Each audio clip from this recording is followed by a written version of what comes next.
एक समय की बात है जब शीला अपनी ननद जया की शादी की तैयारी में लगी होती है।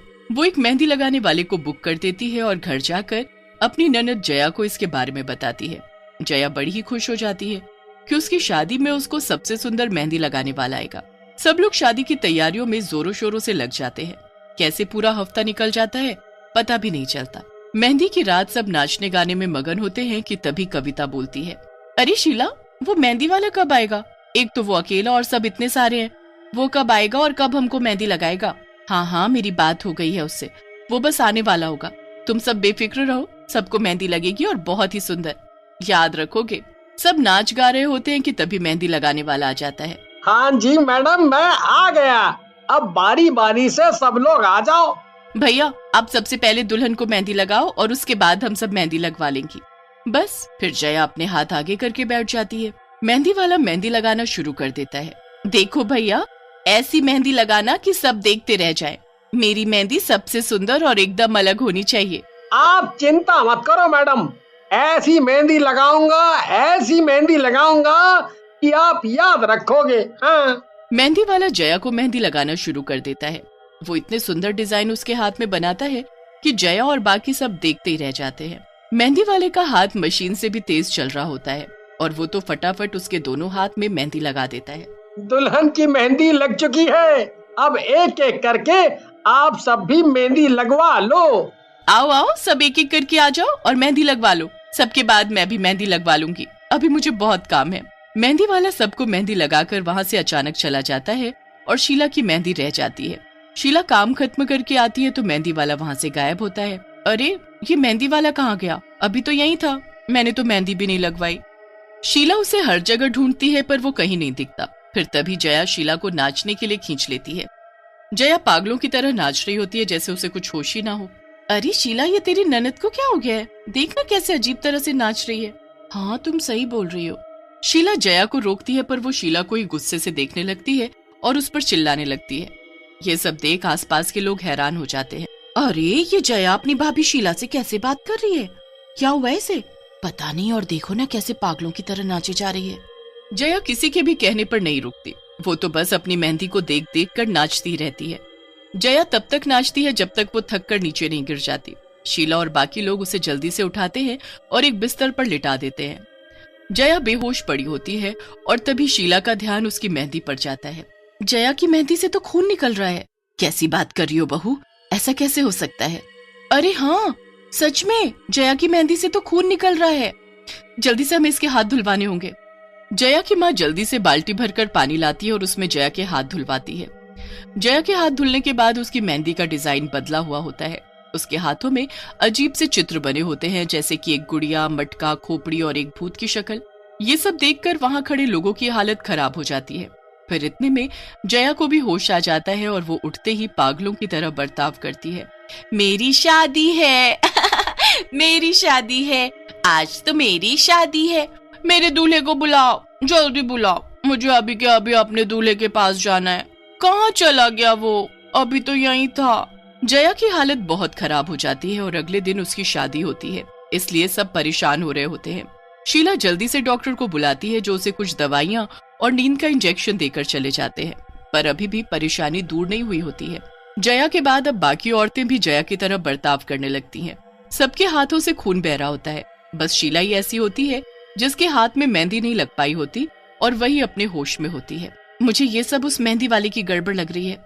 ऐसे हाथों और मेहंदी से खून बहना और सबका ऐसे पागल हो जाना, और फिर वो मेहंदी वाला बिना पैसे लिए ही चला गया। भला ऐसे कौन करता है? मुझे उसे अभी के अभी ढूंढना होगा, वरना जया की शादी खतरे में पड़ जाएगी। शीला उसी वक्त अकेली रात में मेहंदी वाले को चुपके से ढूंढने निकल पड़ती है। उसे दूर वो मेहंदी वाला जाता दिखता है और वो उसका पीछा करने लगती है। मेहंदी वाला दूर एक मेहंदी के बगीचे में जाकर रुक जाता है। उसके बाद जब वो पलटता है तो उसका चेहरा देखकर शीला सन्न रह जाती है। वो मेहंदी वाला एक भूत में बदल चुका होता है। हे भगवान, ये मेहंदी वाला तो एक भूत है। मतलब इस भूत की वजह से मेरे घर में ये सब हो रहा है। शीला छुपकर उस भूत को देखने लगती है। वो भूत उस बगीचे से मेहंदी के पत्ते तोड़ने लगता है। उसके बाद वो ढेर सारे पत्ते तोड़कर एक जगह बैठ जाता है। कितनी अच्छी खुशबू आ रही है इस मेहंदी से। अब परसों ये मेहंदी मैं पायल को लगाऊंगा। पायल? कहीं ये उस पायल की बात तो नहीं कर रहा जिसकी शादी 2 दिन बाद है और जो हमारे मोहल्ले में रहती है? हे भगवान, अब मैं क्या करूं? कैसे सब ठीक करूं? शीला उस भूत को ध्यान से देखती रहती है। वो भूत सारी मेहंदी पीसकर एक मटके में भर देता है और वहाँ से चला जाता है। शीला उस भूत के जाते उस मटके के पास जाती है। वो धीरे से उस मटके को उठाती ही है कि तभी भूत पीछे से आ जाता है। कौन है यहाँ? किसकी हिम्मत हुई मेरे बगीचे में आने की?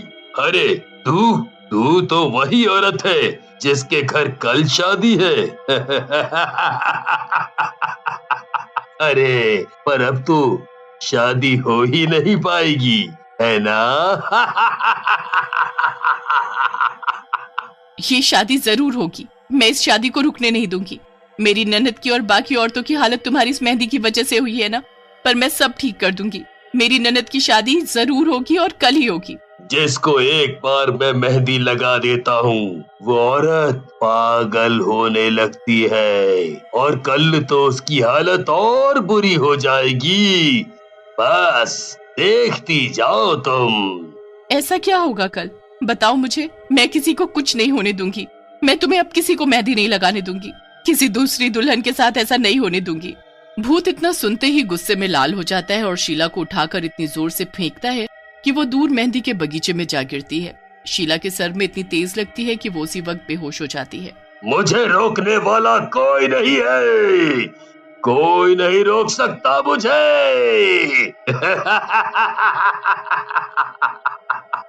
भूत वहाँ से चला जाता है और शीला वहाँ बेहोश पड़ी होती है। शीला की ननद जया और बाकी औरतों की हालत और ज्यादा बुरी होती जा रही होती है। सबके घर वाले उनको जैसे तैसे संभाल रहे होते हैं, पर किसी को समझ ही नहीं आ रहा होता कि उनकी बीवियों को हुआ क्या है।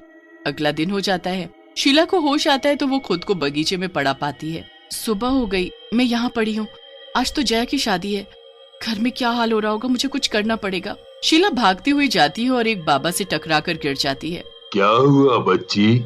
ऐसे कहाँ भाग रही हो? और तुम इस जगह क्या कर रही हो? क्या तुम्हें मालूम नहीं ये मेहंदी का बगीचा भूतिया है? मुझे मालूम है बाबा, और इसीलिए मैं परेशान हूँ। इस बगीचे में रहने वाला भूत जो औरतों को इसी बगीचे की मेहंदी लगाकर पागल कर देता है, उसने मेरी ननद को भी पागल कर दिया है। और उसकी आज शादी है। उसके साथ साथ जितनी भी औरतों ने मेहंदी लगवाई सबका वही हाल है। ऐसे तो मेरी ननद की शादी टूट जाएगी। मैं क्या करूँ बाबा? बाबा शीला को उस भूत को खत्म करने का उपाय भी बताता है। उसके बाद शीला जल्दी से भागती हुई अपने घर जाती है। वहाँ जया पागल हो चुकी होती है और अपने हाथों को रगड़ रही होती है। मैं आ गई हूँ जया, मैं आ गई हूँ, इधर दिखाओ अपने हाथ। शीला जैसे तैसे बड़ी मुश्किल से जया के हाथों पैरों में वो भभूत रगड़ती है। उसके बाद जया शांत हो जाती है और अपने हाथों को रगड़ना बंद कर देती है।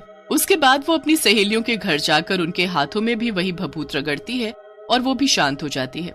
उसके बाद शीला सीधा पायल के घर जाती है। शीला पायल को सारी बात बताती है। नहीं, ऐसा कभी मत करना। देखो आज मेरी ननद की शादी है, उसके बाद कल वो तुमको मेहंदी लगाने आएगा और बस वही मौका है उसे कैद करने का। पर कैसे, वो मैं तुम्हें कल ही बताऊंगी। अभी मुझे जाना है, मेरे घर शादी है। जया और बाकी औरतें बिल्कुल ठीक हो चुकी होती हैं और जया की शादी अच्छे से हो जाती है। अगले दिन जया पायल के घर पहुंच जाती है और अब उस भूत के आने का इंतजार करती है। शीला एक जगह छुप जाती है और तभी वो मेहंदी वाला आ जाता है। आओ बैठो, मैं आपको मेहंदी लगा देता हूँ। नहीं, नहीं लगवाएगी वो मेहंदी। तुम कौन हो वो हम जानते हैं। गुस्से में आकर मेहंदी वाला भूत अपने असली रूप में आ जाता है। मैं तुझे नहीं छोड़ूंगा। तू मेरा कुछ नहीं बिगाड़ पाएगा। भूत शीला को मारने के लिए आगे बढ़ता है, पर तभी शीला उसी की लाई हुई मेहंदी उसके ऊपर मल देती है। ये तूने क्या किया लड़की? भूत बुरी तरह चिल्लाने लगता है। मुझे पता चल चुका है कि जिस मेहंदी से तू औरतों की जिंदगी बर्बाद कर रहा है वही तेरी मौत का कारण बनेगी। भूत का शरीर उसी मेहंदी से जलने लगता है और कुछ ही देर में भूत का अंत हो जाता है।